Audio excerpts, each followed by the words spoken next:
दोस्तों, आज हम आप लोगों को बताएंगे कि ग्रामर क्यों पढ़ें। इसके लिए सबसे पहले हम एक इंग्लिश का सेंटेंस ले लेते हैं। सेंटेंस कुछ इस प्रकार है, ही स्पीक्स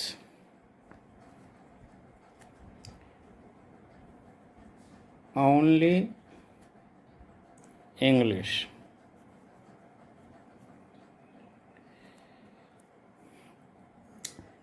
देखिए, अब यहाँ इसका अर्थ क्या होता है, ये अर्थ लगाइए। ही स्पीक्स ओनली इंग्लिश, इसका अर्थ होगा वह केवल अंग्रेजी बोलता है। वह केवल अंग्रेजी बोलता है। अब इस ओनली को थोड़ा सा शिफ्ट करके स्पीक्स से पहले लाइए। ही ओनली स्पीक्स इंग्लिश। अब इसका अर्थ लगाइए, तो इसका अर्थ क्या होगा, वह अंग्रेजी केवल बोलता है।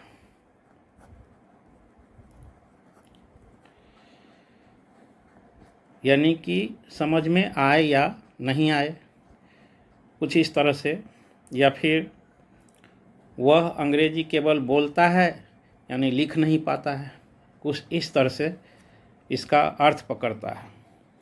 अब थोड़ा और ओनली को ही से पहले लाइए, तो हो जाएगा ओनली ही स्पीक्स इंग्लिश। इसका क्या अर्थ होगा, केवल वह अंग्रेजी बोलता है।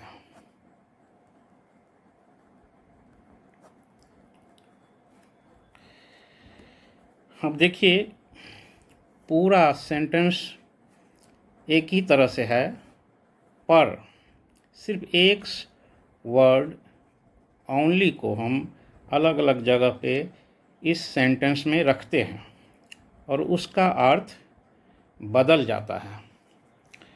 यहाँ पे देखिए, पहले वाक्य में है वह केवल अंग्रेजी बोलता है, जबकि ओनली को इंग्लिश से पहले रखा गया है, तो इसका अर्थ आता है वह केवल अंग्रेजी बोलता है, यानी कि और दूसरा भाषा नहीं बोल पाता है।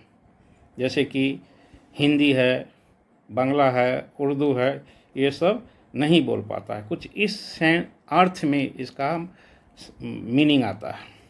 दूसरे वाक्य का मीनिंग, वह अंग्रेजी केवल बोलता है यानी कि समझ नहीं पाता है या फिर लिख नहीं पाता है, इस अर्थ में आता है। तीसरे वाक्य में है केवल वह अंग्रेजी बोलता है, और इसका अर्थ हुआ कि दूसरा और कोई अंग्रेजी नहीं बोल पाता है।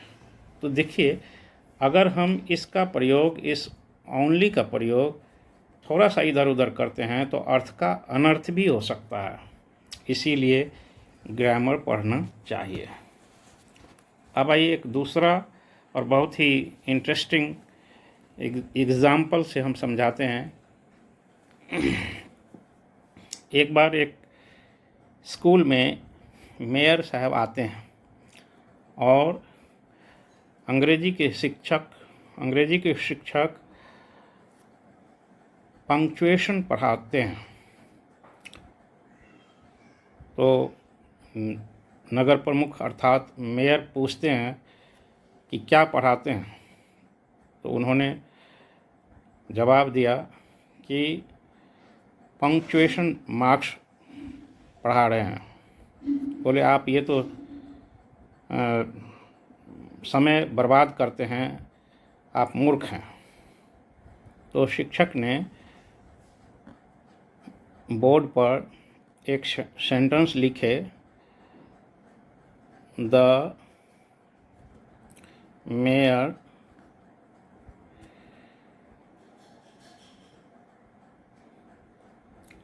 said the teacher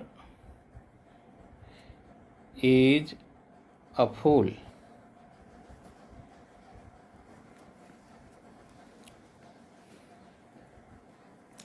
फिर इसी सेंटेंस को उन्होंने सभी शब्दों को उसी प्रकार रखे और पंक्चुएशन मार्क को बदल दिए। The mayor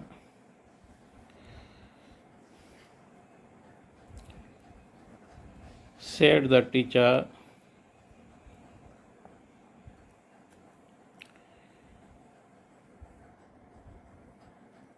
is a fool। अब देखिए इसका दोनों का अर्थ बिल्कुल पलट जाता है। तो कितना महत्वपूर्ण है कॉमा, फुल स्टॉप आदि का ज्ञान, जो हम किससे सीखते हैं? ग्रामर से। इसमें टीचर मूर्ख है, इस वाक्य में मेयर मूर्ख हो जाता है। वाक्य का अर्थ देखिए किस तरह से आ रहा है। The mayor said the teacher is a fool. नगर प्रमुख ने कहा शिक्षक मूर्ख है। इसमें हो जाता है शिक्षक ने कहा नगर प्रमुख मूर्ख है। तो इसको हम एक हिंदी वाक्य से भी समझ सकते हैं। जैसे आइए देखते हैं, एक वाक्य है, मारो मत जाने दो।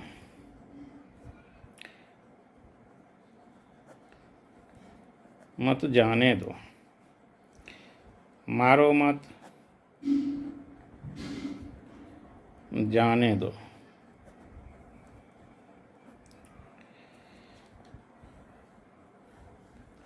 ध्यान से देखें, इस दोनों वाक्य में सभी शब्द एक ही प्रकार से हैं, पर इसमें कॉमा का प्रयोग मारो के बाद किया गया है और दूसरे वाक्य में मत के बाद किया गया, और दोनों का हिंदी मीनिंग, हिंदी अर्थ सीधा विपरीत है, उल्टा है।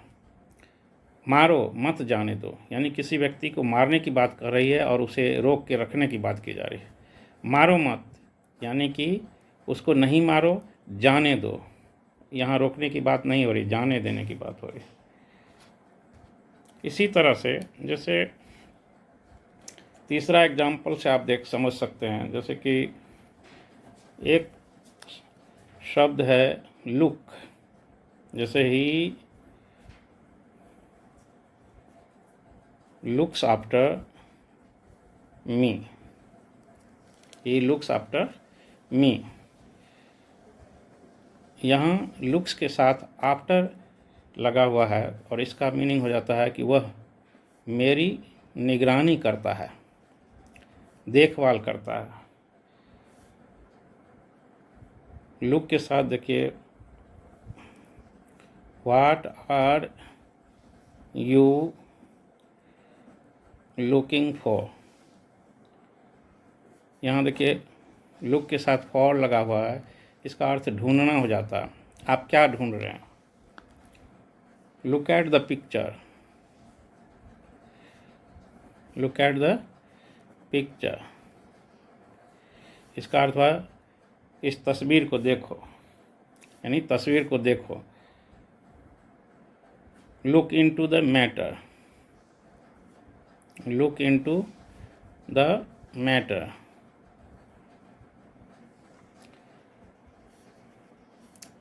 बात की जांच पड़ताल किया जाए, छानबीन किया जाए। यहाँ लुक में इनटू लगने से मीनिंग देखिए कैसे बदलता है। लुक में एट लगने से मीनिंग बदल रहा है, लुक में फॉर लगाने से, लुक के बाद आफ्टर लगाने से। इसी तरह से जैसे don't look down upon him या अदर्स। दूसरे को घृणा की दृष्टि से मत देखो। किस तरह से मीनिंग बदल रहा है सभी वाक्यों को देखने से। ये सब किससे सीखते हैं? ग्रामर से, इंग्लिश ग्रामर। अगला एग्जाम्पल लीजिए, ओपन द डोर। इसका अर्थ होता है दरवाज़ा खोलो या खोलें। एक्टिव वॉइस में है। इसका पैसिव वॉइस क्या होता है? Let the door be opened.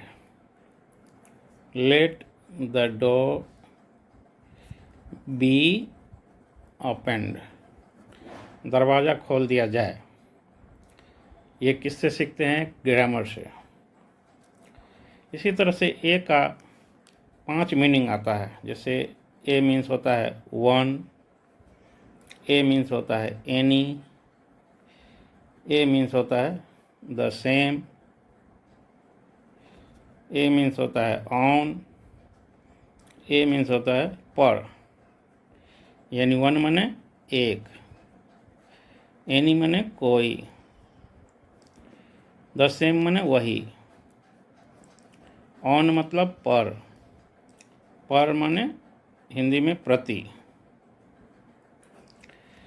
आइए इन्हें हम वाक्य द्वारा समझ लें। जैसे आई हैव अ पेन, मेरे पास एक कलम है। यहाँ एक का सेंस एक से होता है। जैसे आई सॉ अ डॉक्टर, मैंने कोई डॉक्टर को देखा, जिससे मैं पहले वाकिफ नहीं था। तो यहाँ कोई के सेंस में हो रहा है। इस सेंटेंस को देखिए, birds of a feather flock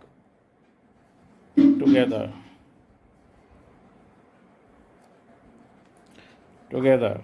birds of a feather flock together, चोर चोर मौसेरे भाई। तो यहाँ द सेम का अर्थ हो रहा है।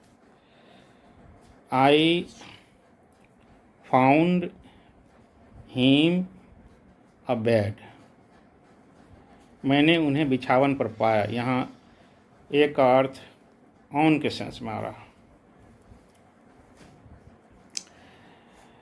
Milk sells ₹60 a litre, milk 60 रुपये प्रति लीटर बिकता है। तो ये देखिए, ये सब हम कहाँ से सीखते हैं? ग्रामर से। तो अधिक ज़्यादा ना वीडियो लंबा करते हुए हम ये बताने जा रहे हैं कि कितना महत्वपूर्ण होता है ग्रामर सीखना। ये अलग बात है कि स्पोकन इंग्लिश पे लोग ज़्यादा जोर देते हैं, लेकिन इसका अपना एक महत्व है शुद्ध बोलने और लिखने में। Thank you.